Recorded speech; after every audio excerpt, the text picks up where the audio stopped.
சென்னையிலே best vegetarian ரெஸ்டாரண்ட்னா கண்டிப்பாக கீதம் சொல்லலாம். கூகுள் ரேட்டிங்கில் கூட பார்த்தீங்கன்னா செம்ம ரேட்டிங் இந்த ரெஸ்டாரண்ட்டுக்கு போட்டிருக்கு. ஒரு ஆத்தென்டிக்கான நம்ம தமிழ்நாடு ஸ்டைலில் சென்னை ஸ்டைல் ஃபுட்டு சாப்பிட்ணுன்னா கண்டிப்பாக கீதம் ப்ரிஃபர் பண்ணலாம்.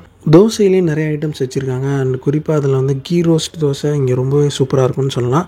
அது மட்டும் இல்லாமல் இட்லியிலே ஏகப்பட்ட வெரைட்டி. தட்டு இட்லி நான் சாப்பிட்டு பார்த்தா ரொம்ப நல்லா இருந்தது. சென்னையில் நிறைய இடங்களில் பிரான்ச்சஸ் வச்சுருக்காங்க. டி நகர் பிரான்ச் ரொம்ப ஃபேமஸ்ஸு. இப்போ நான் இருக்கிற பிரான்ச் பார்த்திங்கன்னா மவுண்ட் ரோடில் இருக்குது. நான் பன்னீர் மசாலா தோசை வாங்கியிருந்தேன். பன்னீர் மசாலா அங்கே உள்ளே இருக்கிற அந்த ஸ்டஃபிங் டேஸ்ட் ரொம்ப நல்லா இருந்துச்சு. அண்ட் இவங்கக்கிட்ட ஆனியன் ரவா தோசையும் ரொம்ப நல்லாயிருக்கும். ரீசெண்டாக கூட இவங்க ஒரு தோசை ஃபெஸ்டிவல் பண்ணியிருந்தாங்க. அதில் ஏகப்பட்ட வெரைட்டிஸ் ஆஃப் தோசை ஒரு ஆஃபர் ப்ரைஸில் கொடுத்துருந்தாங்க. நான் அந்த டைம் போயிருந்தப்போ நல்லா சாப்பிட்டேன். டேஸ்ட் அண்ட் குவாலிட்டி ரொம்ப சூப்பராக இருந்தது. வெளியூர்லேருந்து வரவங்க நம்ம தமிழ்நாடு ஃபுட்டு அந்த சென்னை ஃபுட் எக்ஸ்ப்ளோர் பண்ணணுன்னு நினைக்கிறவங்களே நீங்கள் உங்கள் ஃப்ரெண்ட்ஸ் யாராவது வந்திருந்தாங்கன்னா கண்டிப்பாக இந்த ரெஸ்டாரண்ட்டுக்கு கூப்பிட்டு போனால் அவங்க ரொம்ப சாட்டிஸ்ஃபைடாக தான் இருப்பாங்க. நூடுல்ஸில் இவங்கள்ட்ட ஏகப்பட்ட நூடுல்ஸ் வச்சுருந்தாங்க. பன்னீர் நூடுல்ஸு இவங்க வச்சுருந்தாங்க.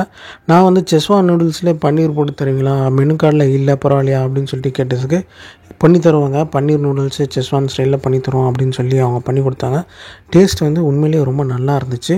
பொதுவாக நான் எப்போ வெளில போனாலும் மோஸ்ட்டாக நான் வெஜிடேரியன் ஃபுட் தான் சாப்பிடுவேன். எப்போயாவது சில சமயம் வெஜிடேரியன் ஃபுட் சாப்பிடுவேன். அது இந்த செவ்வாய்க்கிழமை வெள்ளிக்கிழமை அப்படின்னு சொல்லிட்டு வீட்டில் அவங்க சாப்பிட மாட்டாங்க. அதனால் நானும் வர இல்லாமல் வெஜிடேரியன் சாப்பிட்ற மாதிரி இருக்கும்.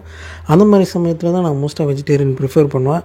அப்படி இருந்தும் அதாவது வெஜிடேரியன் சாப்பிட்டா ரொம்ப ஒரு நான் வெஜிடேரியனுக்கு ஈக்குவலாக நல்ல டேஸ்ட்டாக குவாலிட்டியாக சாப்பிட்றது கண்டிப்பாக கீதம் ஒரு நல்ல சாய்ஸ்.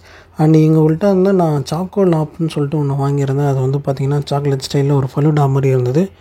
அதுவுமே இங்கே சாப்பிடும்போது வித்தியாசமாக இருந்துச்சு. If you are watching this channel without subscribing, do subscribe and watch the channel. நம்ம சேனலில் நிறைய ஃபுட் அண்ட் ட்ராவல் வீடியோஸ் தொடர்ந்து போட்டுகிட்டே இருக்கோம். அண்ட் அது மட்டும் இல்லாமல் சென்னையில் இருக்கிற எல்லா பெஸ்ட் பஃபே ரெஸ்டாரண்ட்ஸையும் கவர் பண்ணி போட்டுட்ருக்கோம். கிட்டத்தட்ட 40 ரெஸ்டாரண்ட்ஸை பஃபே நம்ம எக்ஸ்ப்ளோர் பண்ணிடுவோம். அந்த வீடியோஸ் எல்லாமே நம்ம சேனலில் இருக்குது. ஸோ அதையும் செக் பண்ணி பாருங்கள். இவங்க மெனு கார்டில் பார்த்தா ப்ரைஸிங்லாம் பார்த்திங்கன்னா கொஞ்சம் காஸ்ட்லியாக தாங்க இருந்தது. மீடியம் லார்ஜ்னு 2 கேட்டகரியாக பிரிச்சிருக்காங்க மோஸ்ட் ஆஃப் த ஃபுட். அதில் மீடியமே பார்த்திங்கன்னா ஒரு 250 ரேஞ்சில் தான் ஸ்டார்ட் ஆகும். அண்டு லார்ஜ் பார்த்திங்கன்னா 350 இருக்கும். நீங்கள் உங்கள் ஃப்ரெண்ட்ஸ் அண்ட் ஃபேமிலியோடையோ இல்லை தனியாக கூட போய் சாப்பிட்டு பார்த்துட்டு எப்படி இருக்குன்னு என்னுடைய கமெண்ட்ஸில் சொல்லுங்கள். நான் மீண்டும் ஒரு நல்ல வீடியோவில் உங்களை சந்திக்கிறேன். Until then, it's bye from Murugan Chakor. Do subscribe to the channel, guys. Bye.